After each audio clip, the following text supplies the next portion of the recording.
It's It definitely is. summertime, Yeah, it is. and as we are trying to keep our homes and our apartment cool, it feels like, it's kind of a battle, to not only stay cool, but then to, well, save on your energy bill. Here's what makes me crazy. My son, for some reason, likes to sleep in what would be the equivalent of an ice box.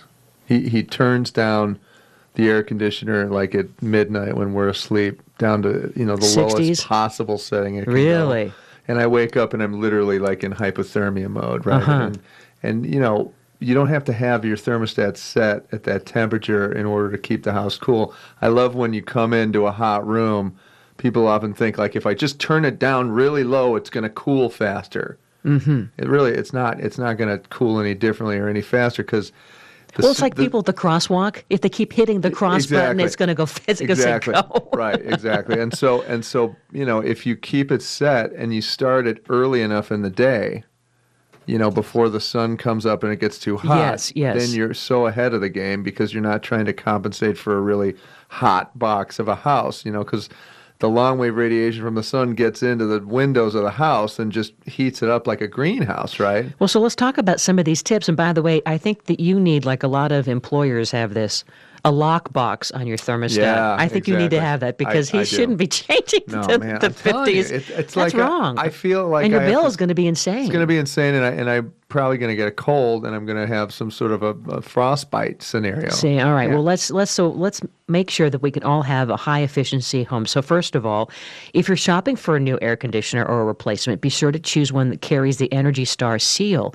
We had this old air conditioner for years, and I'm not sure how old yours is at your place, but 85. Okay. It's starting to go. and you can definitely tell the older ones. Not only are they noisier, but they're not as efficient, and so they're running constantly. They are. Yeah. And also, if you have a unit that's too big for the space, it'll keep cycling more often than it should. So make sure that you really discover what your square footage is in the interior of the home and match that. I mean, it's better to err on the side of a little bit bigger, but if it's too big, it just ends up going over and over and over again. It just cycles. Yeah. Like I have a big unit in my office, right? And it just never stops going because it's always constantly in motion because it should be air conditioning like a 2,200 square foot house, and it's a smaller office, right? Uh-huh. So again, it feels like a meat locker. There's a recurring theme here. Basically, all my AC makes my house feel like a meat locker. So where you we need to store change cold that. cuts. Yeah. So, but the good news is, if you are thinking about changing out your air conditioning unit for one that's more efficient, Yeah. check in with your utility company because they are offering a lot of rebates out there. They sure are. There's a lot of incentives, yeah. Yeah. And there's so much more efficiency to these units than there used to be. So, this may be the year for me that I'm going to have to consider Bite the bullet. in the fall. Yeah, do it yeah. when it's not so Right. hot, but it could be the year when I bite the bullet. So, how about just the old filter? We know that that's not something that is. It's fun to remember, but it's so vital, especially now, right? If you're gonna want your air conditioning to be running so it's not running as hard, but yet it's keeping the air clean and cool, it's all about the filter. And it's once a month they recommend Yeah. in the summertime because, boy, I'll tell you, from between the pollen and the dust and the dander from the pets, they get so clogged so fast. And really what that does is imagine if you had a pillow over your face while you were trying to breathe. That's basically the metaphor and the comparison as it pertains to air conditioner filters and HVAC filters. So change it once a month. I know it seems crazy, and they're really inexpensive. They're only $7 to $12 or something for a filter.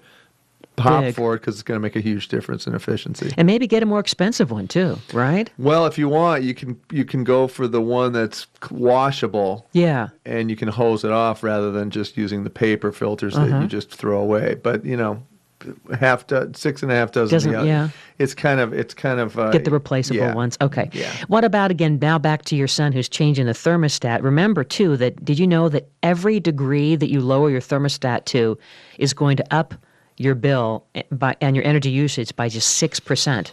Oh, That's man, a lot. that's a lot. Every degree. So think of maybe saving it and having it at 70 or 75. I go 71. Yeah, okay. That's my go-to And that's temp. plenty cool. That's fine. And then it does again.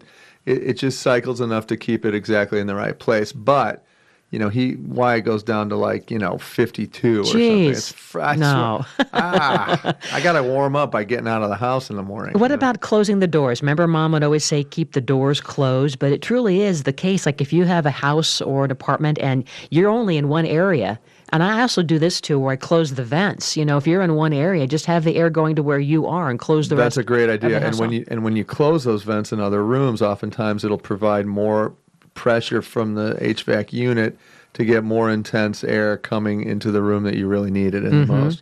I do the same thing because my daughter's bedroom is off in the periphery of the house in an area where there's a bunch of windows, so it gets a lot of sunlight. Right. And, you're just fighting an uphill battle if you're trying to keep that room cool also. So why not, if she's not in there, which she never is anyway, she's always in my room messing around.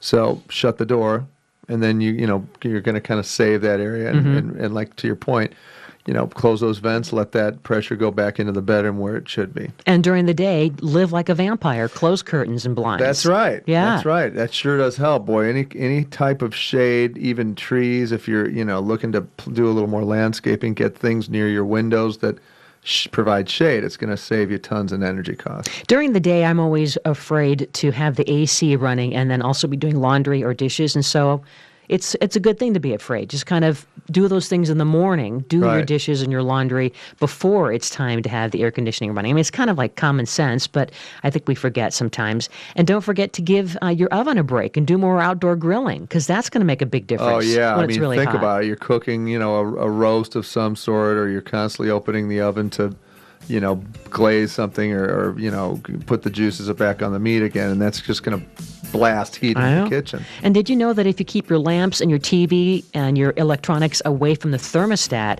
that also is a good idea, because now you don't want it to pick up that ambient heat. Oh, that's interesting. From those appliances. Who knew, right?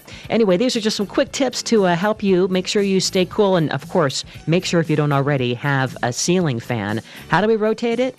Well, yeah, clockwise for the summer and counterclockwise in the winter. Okay. All right. We have more ideas for you. Eric Stormer, Cindy Dole. We love to improve your home and improve your life.